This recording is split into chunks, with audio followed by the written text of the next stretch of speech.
Bunong mga kalods. Dara mga kalods oh. Kilaw tanig mga kalods.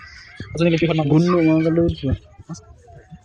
Lamni kinikilaw mga kalods. Ito ang magandang proseso ng pagkilaw ng guno mga kalods.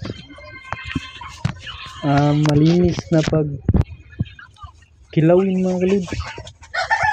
Sa Bisaya natin mga kalods. Sa Bisaya guno mga kalods. Iwan mo kung ano sa Tagalog mga kalods. Para itong bulinaw mga kalods. Pero mas malaki pa ito sa bulinaw mga kalods. Kunin natin yung ulo nito mga kalods. Sa kunan niyang kunan ng tinai. Pahit na ito mga kalods. Matagal ito na proseso mga kalods kasi maliit itong isda mga kalods. Ang liit ito. Ang liit ng isda nito mga kalods. Pag marami kang kuha nito mga kalods, mas matagal kang magproseso nito mga kalods. Mga kalods oh. Kuha ng ulo saka tinai mga kalods. Ang sarap itong kilawin mga kalods.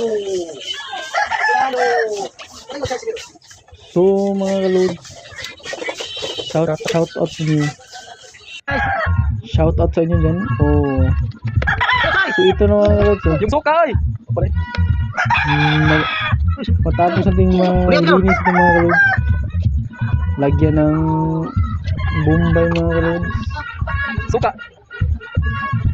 Ito ang proseso mga kalods. Finishing na ito mga kalods. Lagyan ng bombay.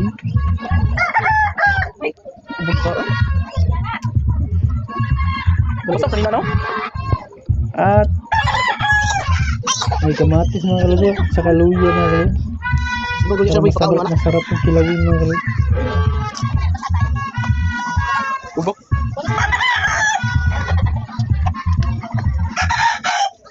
Madali lang mga kalods. Ito ang magandang proseso mga kalods. Malinis na gawain mga kalods. Tsaka lagyan ng luya mga kalods oh. Para mabango mga kalods. Mabango at